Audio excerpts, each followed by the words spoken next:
नमस्कार दोस्तों, श्री कथा चैनल में आप सभी लोगों का हार्दिक स्वागत है। भगवान सूर्य देव का आशीर्वाद आपके परिवार पर सदा बना रहे। अचला सप्तमी सौभाग्य, सुंदरता और संतान का व्रत है। सर्वश्रेष्ठ माना जाता है। अचला सप्तमी को रथ सप्तमी, भानु सप्तमी और आर्योग्य सप्तमी के नाम से जानते हैं। आज के दिन सूर्यदेव की पूजा भक्ति, श्रद्धा और निष्ठा के साथ पूजा करते हैं। सूर्य देव की कृपा से रोग दूर होता है, धन धान में वृद्धि होती है। अचला सप्तमी के दिन भगवान सूर्य रथ में सवार होकर प्रकट हुए थे। इसी के कारण सूर्य जयंती के नाम से भी इसे जाना जाता है। व्रत करने से उत्तम संतान की प्राप्ति होती है और चर्म रोगों से मुक्ति मिलती है, भय से मुक्ति प्राप्त होती है, दाम्पत्य जीवन में खुशहाली बनी रहती है। सूर्य देव की पूजा करने से सूर्य देव प्रसन्न होकर आपको सुख समृद्धि का आशीर्वाद देते हैं। आज के दिन गाय को गुड़ खिलाना शुभ माना गया है। वैवाहिक जीवन में मधुरता को बरकरार रखने के लिए मंत्र उच्चारण करें। ओम भूर्भुवः स्वाहा तस्य वितुर्वरेण्यं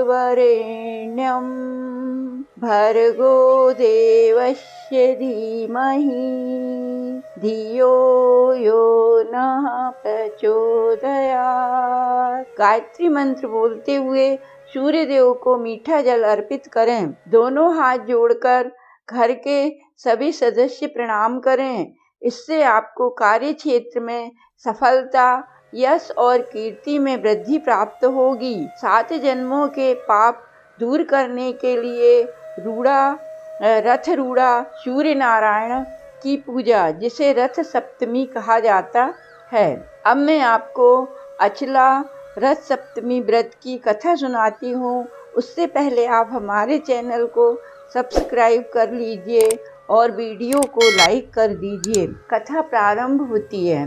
धार्मिक मान्यताओं के अनुसार अचला सप्तमी के दिन भगवान सूर्य का धरती पर अवतरण हुआ था और इसे इसीलिए रथ सप्तमी कहा जाता है। भगवान कृष्ण के पुत्र शाम को अपने शारीरिक बल और सौष्ठव पर बहुत घमंड था। शाम के एक बार ऋषि दुर्वासा का अपमान कर दिया। इस अपमान से क्रोधित हुए ऋषि ने शाम को कुष्ठ होने का श्राप दे दिया। जब भगवान कृष्ण को इस श्राप के बारे में पता चला तो उन्होंने अपने पुत्र शाम को सूर्य की आराधना करने को कहा। पिता की बात मानकर शाम ने सूर्य की आराधना की। सूर्य देव शाम की आराधना से प्रसन्न हुए और उन्होंने कुष्ठ रोग खत्म होने का आशीर्वाद दिया। भगवान सूर्य के सामने मुंह करके नमस्कार मुद्रा में खड़े हो जाएं। मुड़े हुए हाथ से छोटे कलश की सहायता से धीरे धीरे जल अर्पित करें। लोटे या मिट्टी के बड़े पात्र से जल देना सर्वश्रेष्ठ है। अर्ध नदी में रहकर दे सकते हैं, चाहे वो गंगा हो, चाहे नर्मदा हो, यमुना हो, और घर पर भी दे सकते हैं। उगते हुए सूरज को अर्घ्य देना सर्वोत्तम माना जाता है। नवोदित रहने तक सूर्य को अर्घ्य दिया जा सकता है। अब मैं इसके पश्चात एक कहानी और आपको बताती हूँ, जिसमें सूर्य देव की महिमा बताई गई है। भविष्य पुराण में इस सप्तमी की बड़ी महिमा गाई गई है। संभव हो तो सप्तमी तिथि को सुबह उठकर जल सूर्यदेव की लालिमा फैल रही हो तो नदी या सरोवर पर जाकर स्नान करें। इस दिन अपने अपने गुरु को धन होने की स्थिति में वस्त्र, खास करके अचला, तिल, गाय और दक्षिणा देना चाहिए। इस सप्तमी को जो व्यक्ति सूर्य की पूजा करके केवल मीठा भोजन या फलाहार करता है, उसे पूरे साल सूर्य का व्रत और पूजा करने का पुण्य प्राप्त होता है। भविष्य पुराण में कहा गया है कि यह व्रत सौभाग्य, सुंदरता और उत्तम संतान प्रदान करता है। धर्मराज युधिष्ठिर को इस विषय में श्री कृष्ण ने बताया था। कथा है कि एक गणिका इंदुमती ने जीवन में कभी कोई दान पुण्य नहीं किया था।